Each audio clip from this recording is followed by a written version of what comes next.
I'm going to spend a little time this afternoon talking with you about the Kellogg Foundation and our ongoing journey in pursuit of equity. Philanthropy, in many respects, is a reflection of our deepest human aspirations. At its most personal, philanthropy is a mirror of us and our family and friends helping each other.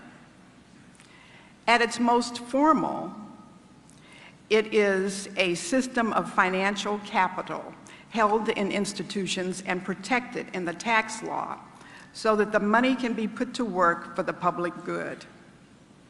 We look to philanthropy for research and development, for creative new models, and most importantly, for innovative leadership that helps us address imbalances and solve the problems that undermine our society.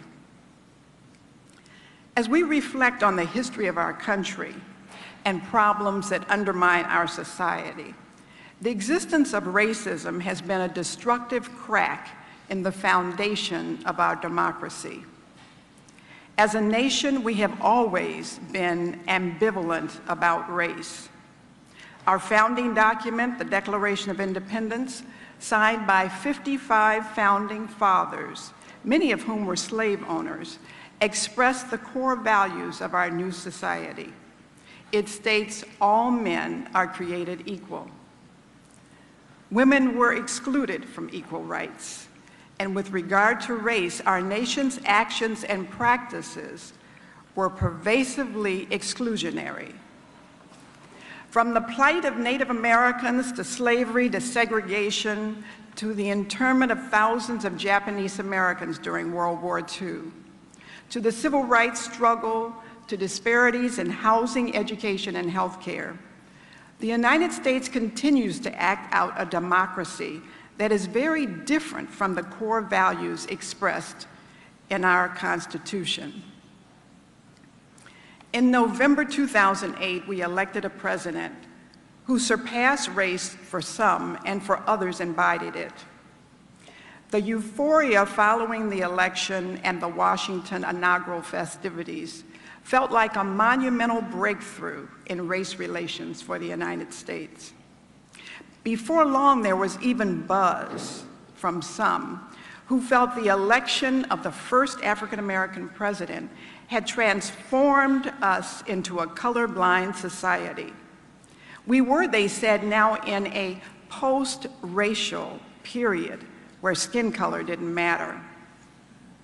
And then in July of this historic year, an African-American professor had trouble with the key to his home in Cambridge, Massachusetts. Professor Henry Louis Gates, Jr. was reminded that race is a physical descriptor and not an indicator of education or status. Much like our founding fathers as a nation, we found ourselves saying one thing and living another. Suddenly, the issue of race was again playing out on the national scene, and we were divided as a country along color lines. People much wiser than I have studied the issue of race. Our ambivalence, our inability to confront and lay to rest stereotypes that still plague our national psyche. We've even had a national committee on race appointed by former President Bill Clinton and chaired by the esteemed Dr. John Hope Franklin tackle the issue. Still, we struggle with race. We've made progress, but we can't quite move forward as a nation.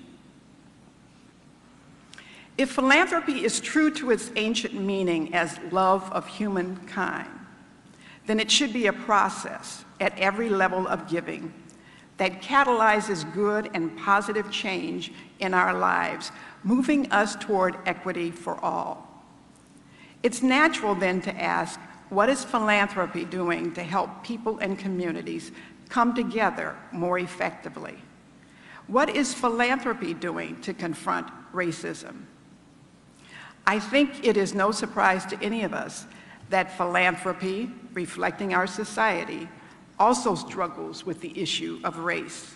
Not just how to approach it, but whether to approach it at all. Let's look more closely at philanthropic organizations. Have we, who have been given the privilege to hold so much of the risk capital of our society, provided the vision and the innovative leadership needed to achieve diversity and racial equity? Philanthropy is and should be a transparent process in the community. Some people are looking for new ways to hold philanthropy accountable. Advocates for equity and fairness are particularly interested in stricter rules. There have been recent lawsuits and legislative actions that question the distribution of philanthropic dollars to communities of color. In 2008, a bill was passed, not introduced, but passed, by the California Assembly to require all California foundations with assets of over $250 million to report not just the race and gender of their grantees, board, and staff, but also the race and gender of their own board and staff members. And they would also be required to disclose the number and purpose of grants awarded to minority communities. Later in 2008, the bill was withdrawn in trade for a voluntary effort by philanthropy and diversity advocates to share in-depth analysis of their diversity efforts. Similar legislative efforts and law reform efforts have been sparked but not completed in Florida, Illinois, Michigan, New York, New Jersey, Texas, and Pennsylvania. Foundations and even many advocates for equality have stood against these legislative solutions as being overly legalistic and clumsy remedies. They feel it's more important that grant-making solve problems and deliver results.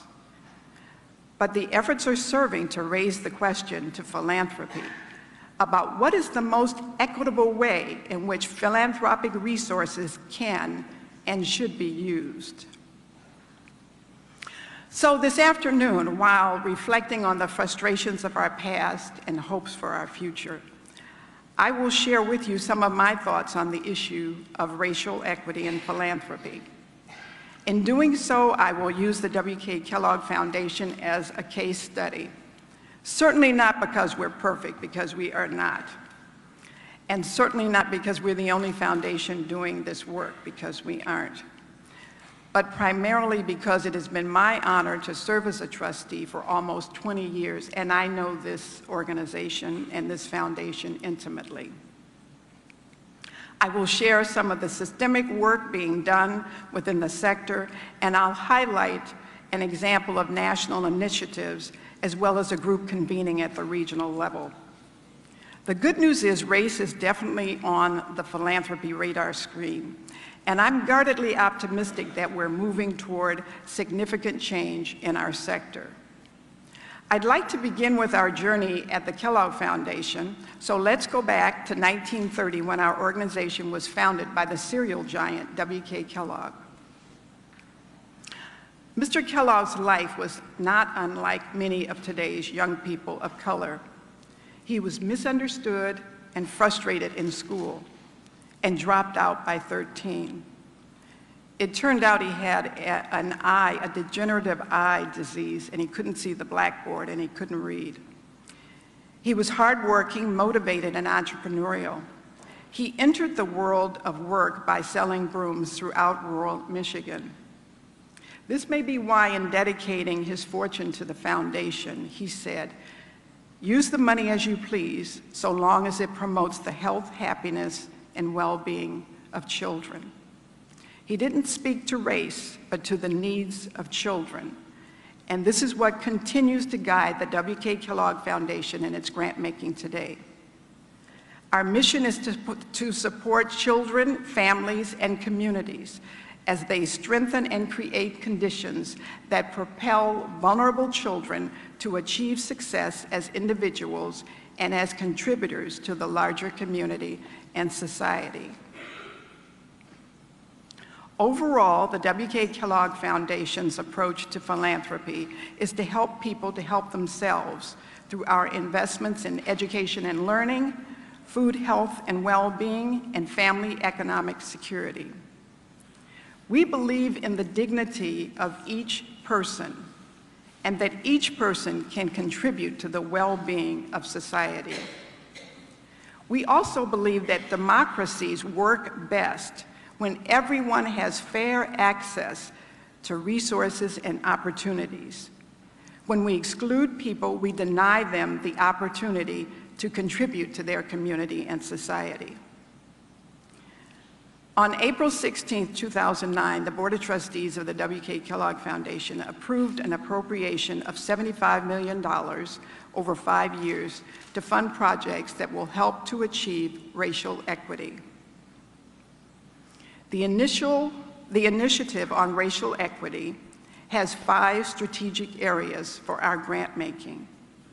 The first is to build a sustainable and accountable communications and media infrastructure.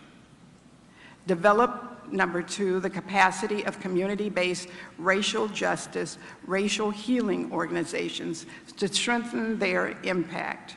Number 3, support anchor institutions working on racial equity and justice. 4, support efforts to eliminate racial disparities and inequities. And 5th, support the dismantling of structural racism through research, legal strategies, policy, and advocacy. This decision by our board was a milestone, but we didn't get there overnight. We know that organizations evolve, building on past learnings and practices. We can look back and see a continuum of events that led to this unprecedented decision by our grant making. For the W.K. Kellogg Foundation, the evolution toward racial equity has occurred through grant-making programs and initiatives focused on race, gender, and ethnicities, and intentional board and staff development and supporting the efforts of other organizations and allies. During the early years, promoting diversity was not a stated goal of the Kellogg Foundation. Yet the program interests such as quality education and health care for all brought considerable benefits to minorities, women, children, and people with disabilities. Over time, this broad commitment to fairness and inclusion would deepen and take the more intentional focus on equity reflected in the programs of today. As early as the 1940s, the Kellogg Foundation began funding historically Black colleges and universities. The foundation's support broadened in the 1980s to provide Bachelor of Science in Nursing degrees for Native American students. Some examples of program initiatives launched in the 1990s are an initiative to increase educational opportunity and access for Native American students, an initiative to increase the number of Latinos who graduated from high school and college in 13 states. And finally, capitalizing on diversity, the first cross-cutting program. It made grants that capitalized on diversity across all program areas. The goal was to promote reconciliation and consensus building across racial, ethnic, and cultural barriers as a means to strengthen our democracy. Funded projects have worked to increase public understanding of diversity and promote efforts that reduce racism and stereotypes. The Foundation's journey also includes intentional efforts to increase diversity within its staff and board. In the 1980s, President Norm Brown was asked by CEO Russ Mulvey to increase the diversity of the staff at the W.K. Kellogg Foundation. Dr. Brown began hiring qualified staff diverse in race, gender, educational background, and disciplines. In retrospect, it is clear that the diversification of the staff was enabled by the launch in 1980 of the Kellogg Fellowship Program. Through a competitive selection process, between 40 to 50 individuals under the age of 40 came together to participate in a 3-year leadership development experience. Most were from universities, but the groups were intentionally diverse to reflect the breadth of experiences and ethnicities in communities. Diversity was an intentional practice within the fellowship program.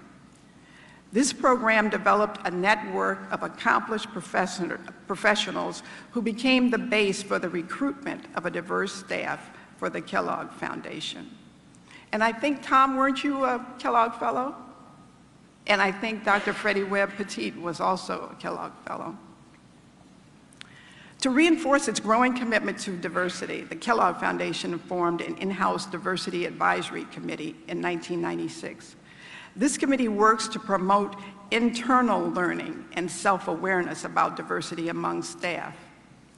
To demonstrate its commitment to learning and growth, the Board of Trustees also worked with consultants to increase their internal learning as well as their understanding and awareness of a range of isms plaguing our society. Not only was the staff of the foundation transformed over the last 50 years, but the Board of Trustees saw an equally dramatic transformation. A recent Greenlining Institute study underscores the correlation between diverse boards and grant making. Their study found that 47%, that's almost 50%, of all grants to people of color-led organizations were made by the foundations with the top 10 most diverse boards. A 1930s photo of the Kellogg Foundation Board of Trustees shows a leadership team that really reflected the times. Middle-aged or older white males. And for the next 50 years, that picture didn't change very much, with the exception of Bessie Rogers Young, W.K. Kellogg's highly respected secretary, who served on the board from 1933 until 1955. In the 1980s, CEO Russ Mulvey recruited the first woman and the first African-American trustee. The next 2 decades brought a succession of board appointments that added more women and people of color. Today, the board is more diverse than it has ever been, with 50% people of color and 30% women. Along with diversity in race, gender, and ethnicity, the board members have a range of personal and professional backgrounds.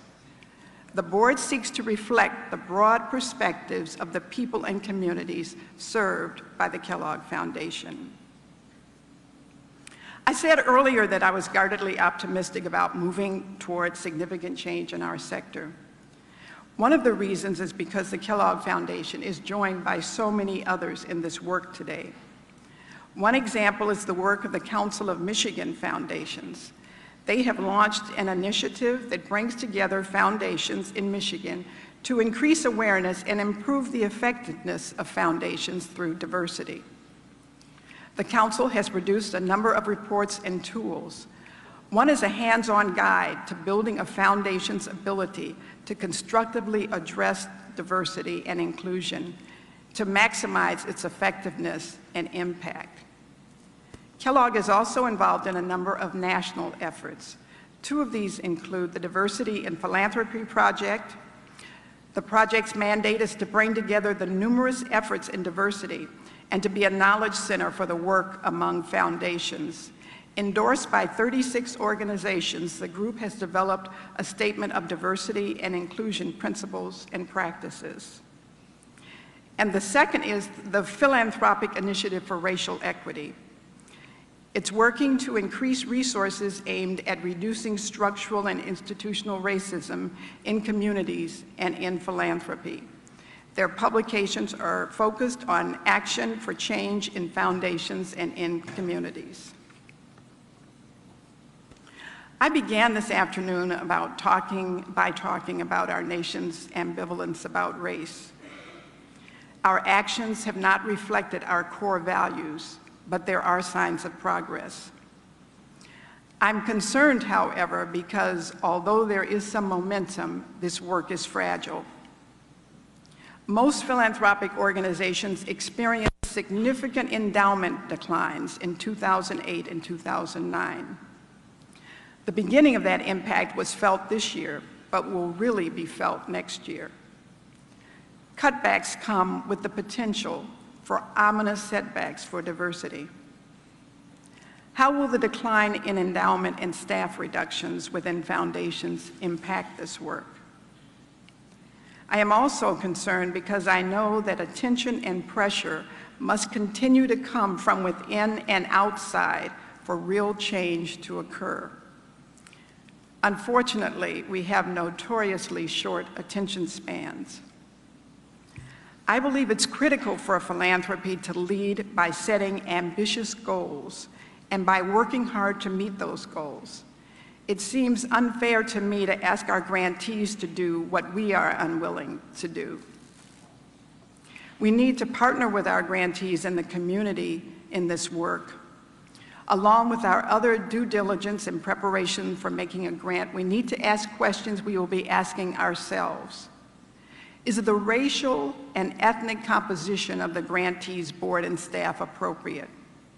How many community members are on the board or staff? Does the project repeat or hold in place invisible structural barriers to equity? Or does it challenge subtle but powerful institutional boundaries? I know it is not just about the numbers, although the numbers will show that we are making progress on this journey. It's really about children, families, and communities trying to improve their lives. It is about the most effective use of philanthropic resources in partnership to reduce positive results. The chair of our board, Joe Stewart, said it so well when he said, if we are to help poverty-stricken children, their families, and their communities to make any amount of sustainable change, then we must face the reality that structural and institutional racism has undermined and will continue to undermine, if not dealt with, the effectiveness of our grant making. We can't afford to be satisfied any longer with reports or meetings that don't move this issue forward. Communities have the right to judge us by our actions, and we have an obligation to address and meet their expectations by solving problems and delivering results.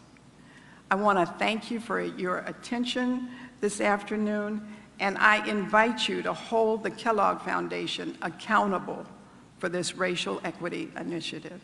Thank you so much.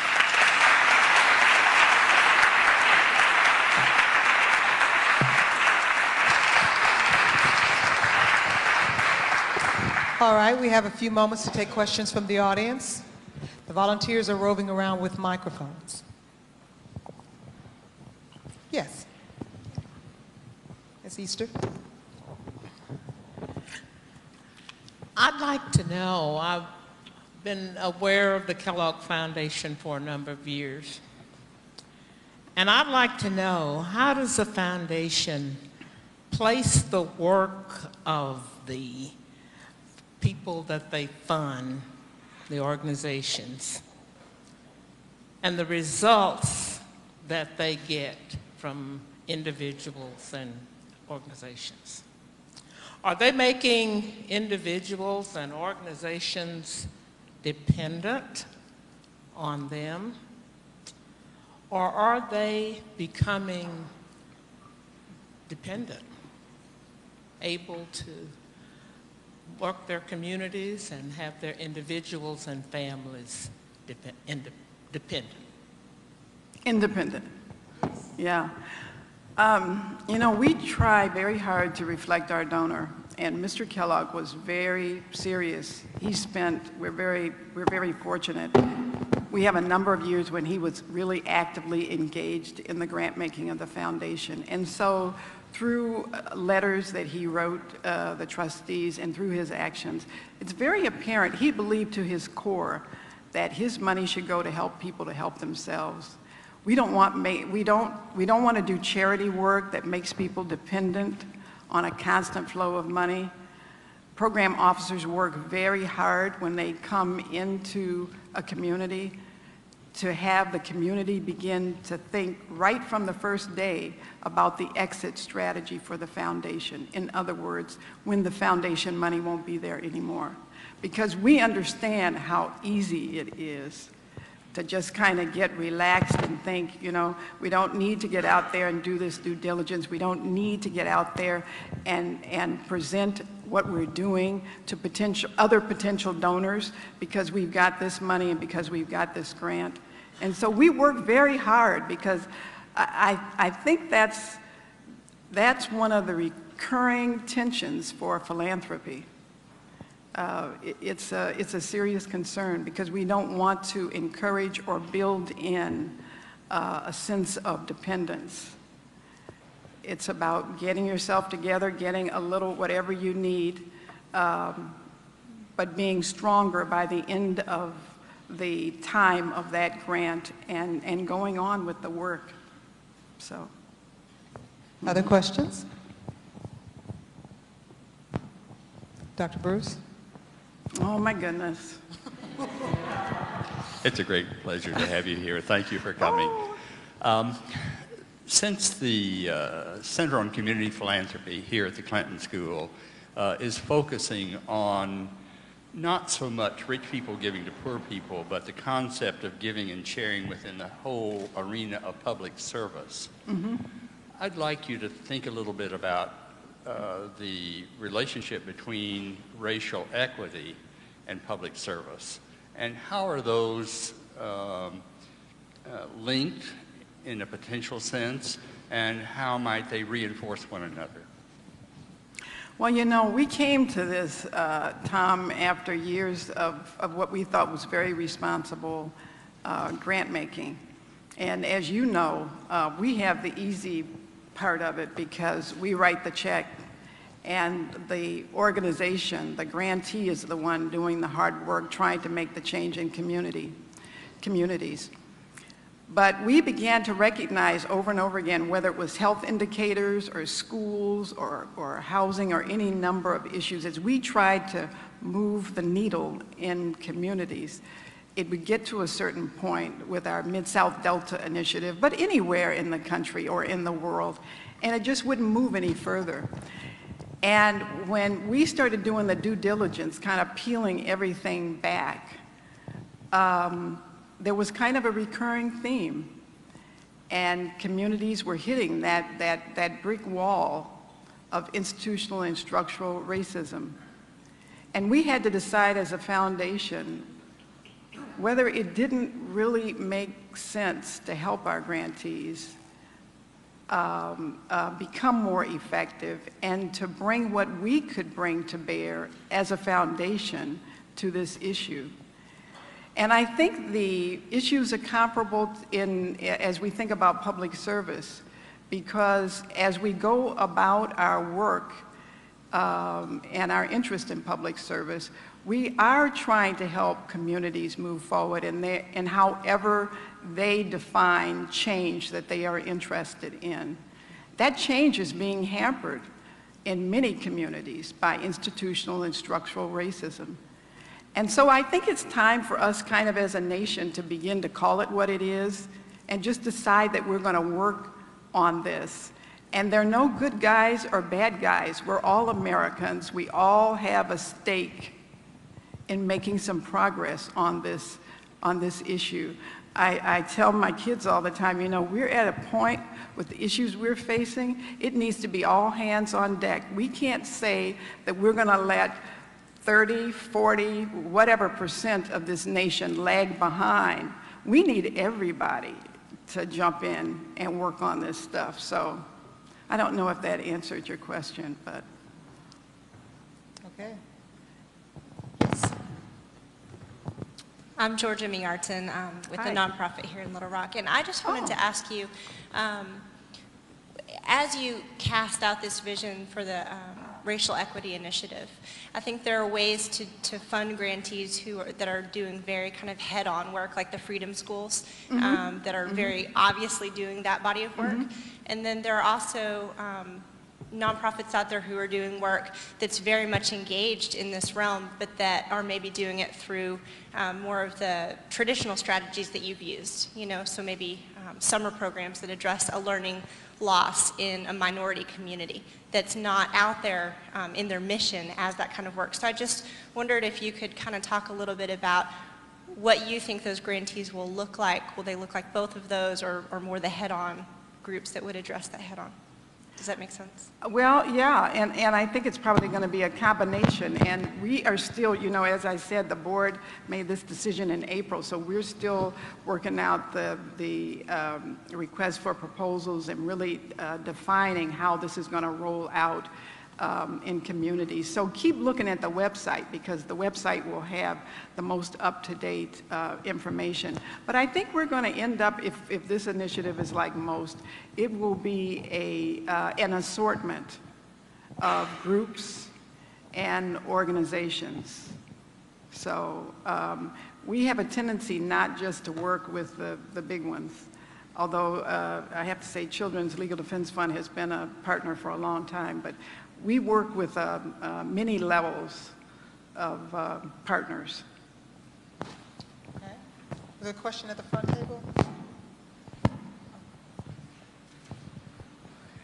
Here we go. Hello, my name is Ryan Olson. First off, thank you for being here. I really appreciate your discussion today. This is an area of interest that I've had for a while now, and I'm so thankful that you brought it to the table. And in the area of diversity, I'm just curious as to what that common vision is that you have from your expertise of where we're going. Because I often find that we talk in terms of sometimes we almost reinforce what we're trying to end, and through talking about homophobia, racism, sexism, we sometimes just, you know, make it instead of, so what is that common denominator that we are moving towards, that vision that you have that will hopefully ultimately get to? Yeah. Yeah. That's an interesting question, because I think in a lot of ways we all define for ourselves what that vision ought to be.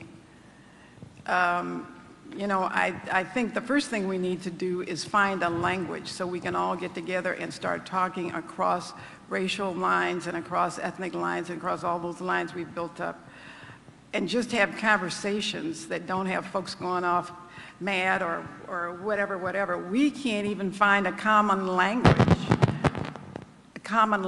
and space around some of these issues. I think we end up, you know, at a place like Kellogg really leaning on indicators because of that. It's like, you know, it's not about the numbers, but it is about the numbers, because how else do you say you're making some progress? And the numbers are so deplorable now when you look at the whether it's low birth rate, the death of infant mortality, and number of women with breast cancer, all of it just deeply related to where you are in your station of life and your race and that's not right, you know, that's not right. So I invite you as a Clinton School student to start thinking about that, because I think it will be helpful to throw some frames out there that will be helpful as we try to figure out, first of all, do we want to engage in this conversation, and then how we want to engage in this conversation. Because I think it's a conversation that needs to begin in families, on blocks, in neighborhoods and communities, statewide, and we need a national dialogue too. And I just want to clarify that I am not saying that racism doesn't exist. In fact, oh yeah, no, I know huge. that. No, I know that. I got that. Okay, no, good. I got that. Yeah, no, I really got that. But I do think it's a conversation, you know, we need to start having at home with our children, in our families. We need to have it on our block, in our, you know, wherever there is a teachable moment. You know, we need to be primed for that and not be afraid to use the word and talk about it. We all have a stake in this, a big stake. Next question. Greetings. My name is Dada Ra, and I have a nonprofit organization, and I would like to thank you and the Kellogg Foundation, because in the world of philanthropy, I've never heard anything negative, and I've lived a lot of places, and everyone speaks highly of you, and I would just, again, like to commend you, because it's because of the Kellogg Foundation and that equity grant that I was able to come back here. I applied for it in hopes of doing some big things, and it's a key in a string of things that have fallen into place. And so I feel like the Kellogg Foundation is very much on track. And again, I would just like to thank you. Thank you. Thank you for the work. Thank you for the work. Okay, next question. Hi, my name is Sandy Chai. I'm with a nonprofit organization here in Little Rock, and we actually partner with the vocational training efforts of a church in Haiti, the Episcopal Church of Haiti. So I'm interested in learning about what the Kellogg Foundation is doing on an international level, and what kinds of projects you're interested in. We do grant making in Latin America and the Caribbean and in Southern Africa. And we are going to be focusing now on southeastern Brazil, on Mexico and Central America. And again, I would go to the website because, plus we spend a lot of money on that website, so I'm always telling people, please go to the website, please go to the website. But one of the things really good about the website is, you know, you asked me that question. You can go on that website, find out not only where we are funding, but you can pull up examples of the kind of projects we've invested in. So you get a sense of just whether you see anything like what you do in that list of projects already funded. So I think it's really helpful. Okay. Great. Next question, Todd. Todd Moore, one of the students here. Thanks for coming. And I really appreciate you talking about indicators and measurement being really important, because that's one of the things I ask all the people when they come to the Scholars Residence is, what kind of indicators and evaluation do you do? So I don't have to ask you that because I see you value that. So well, I'm going to leave that off your table. That's the only way you know when you've arrived right? somewhere. Thank you. If you don't get that baseline down, that's exactly you don't know when you arrive. Exactly. So my question is, I have to actually, Ryan asked a good question, but I wanted to ask you a question about your thoughts about the Obama administration and its impact on race and race relations in our country, and whether you think it's improved it or actually brought it out to the surface, or what's your thoughts on that? And my second question is, I saw that you're a member of a local board. You've done so many major national, international boards, but you're also a board member for your local Big Brothers Big Sisters office. And will you talk a little bit about why it's important to you to stay local as well as national? Thank you for seeing that. I talked when I got together with students, a few students, when was that, Charlotte? Wednesday night? Wednesday night. I just feel that you can become very jaded when you have an opportunity to serve on these boards. The Kellogg Foundation has about a $7 billion trust, and we give, maybe $200 million a year away. We meet 12 times a year, in each meeting we are voting on appropriation recommendations. And you start getting, I think, maybe just a little too jaded. So I always make time in my life to serve on 2 nonprofits in my community, because it's important for me to remember that most of the organizations out there are making their budgets every single year. They're out there trying to find donors, trying to figure out how they're going to deliver that service for less this year than they did last year, because they need this or that, and we can't keep track, we can't keep refining our technology needs, even though we need to, because, you know, whatever. It's just a myriad of issues that I feel I need to be aware of, to be grounded when I go to those Kellogg meetings, because you just can't lose track of what's real and what's going on out there in real time for real people. So that's why I do that. That's why I do that. And the other question, well, you know, I just think, I guess I haven't really thought about this, but I think it's a good thing. I think we are finding ways to talk about race in ways that we never thought we would before, and I think that's a good thing, because we need to talk to each other as members of this family, this group of folks in this country trying to get stuff together. And I think of the impact that President Obama and his family are having in ways that we can't even comprehend now, because they are so, you know, sub, whatever in our minds that we can't even, but having this African-American family out there doing stuff, vacations and whatever, it's just, I think it's good for all of us. I think it's good for all of us. And they are a young family, so they're struggling with so many of the issues that young families deal with.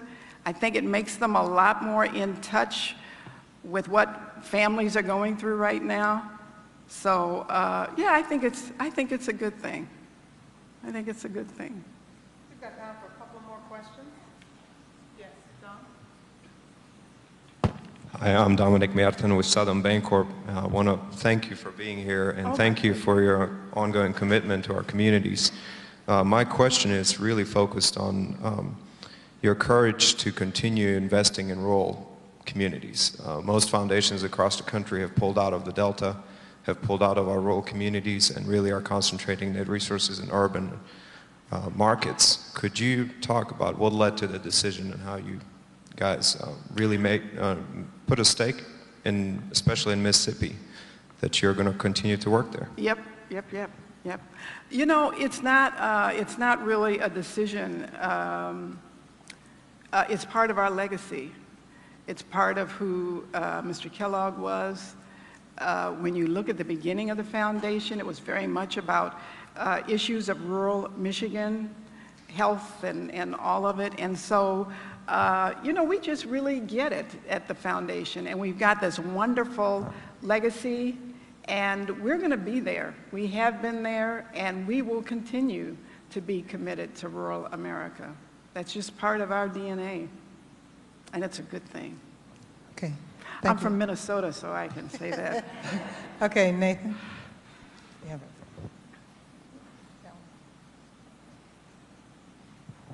Ms. Moore, thank you so much. And I left your materials with Dr. Williams. Well, thank you. We spoke earlier, and I promised him some detail, because it was such an effort, because I didn't want y'all to be bored today when you came. So I kept refining this and taking out facts and figures, and we were talking the other day. You were so kind to ask about some, so I left a little more detail for you. I will certainly read all of it. Okay. When some of us, as some may not know, we had a dinner session with you on Tuesday evening, and you talked a little bit about, you know, in decision making, you know, you sit on this this board that makes decisions about millions and millions of dollars all the time, and you can get inundated with the strategies and the statistics of it all. But you spoke some about the importance of being led by your heart and learning about social issues and the importance of social change, not just from an intellectual perspective, but from your heart. Could you speak a little more about that here today? Because I'm very interested in your perspective on this, especially with the richness of your experiences and your background throughout your entire life. Well, I wish I could repeat what I said the other night.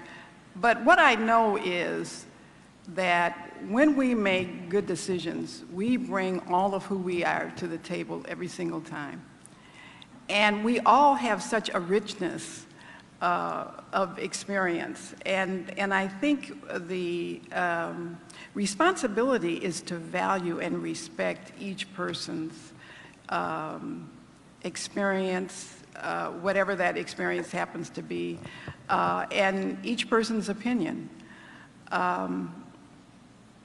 I think we don't learn that enough. I'm so concerned about these television programs, especially so-called interview or whatever they are, when people are talking over each other and they're yelling and they're, you know, and I'm just, maybe it's because my mom was from Virginia, I just have a sense of civility and what you should bring to these discussions if we're going to really be open and move forward and hear one another.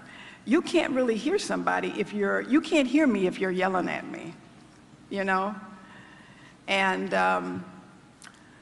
I continue to believe, especially as we look at these issues of racial equity, it is about engaging intellectually.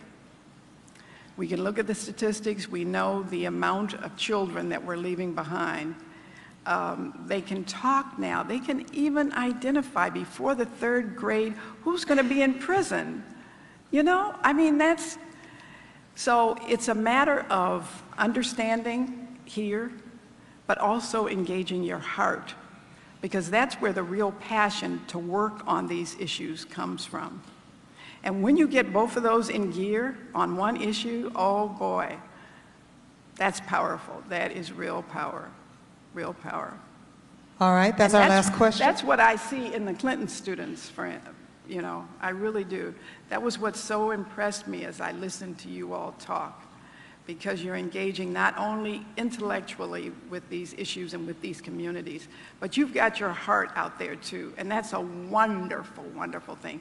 And don't ever change, regardless of what people say, you know, because you're going to get hurt, but don't ever change, because that's where the passion comes from. And that's what's going to keep you going back, because this is a marathon, it's not a sprint. These issues didn't develop overnight. They're not going to be solved overnight. You've got to learn how to have a disappointment and wake up the next morning and say, I'm going to work again and I'm going to hit it hard. This is what I learned from yesterday. But don't get so angry or frustrated that you pull out of the struggle, because we need each and every one of you.